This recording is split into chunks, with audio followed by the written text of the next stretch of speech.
Sabi ni Sir Gibby ng Kapinpin Brothers mga idol nung ma-interview siya kay Ninong Rai, ang sabi niya, hindi ako naniniwala na para masaya kailangan ng pera. So ibig sabihin, hindi mo kailangan ng pera para sumaya ka.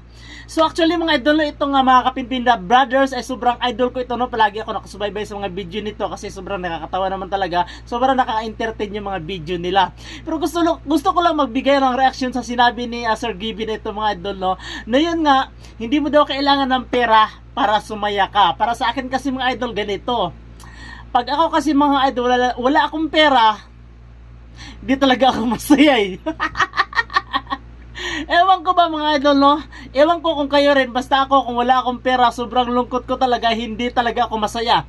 Ewan ko lang kayo mga idol, no? Tatanungin ko kayo kung masaya ba kayo? Okay lang ba? Kontento ba kayo kung wala kayong pera? Maging masaya ba kayo kung wala kayong pera?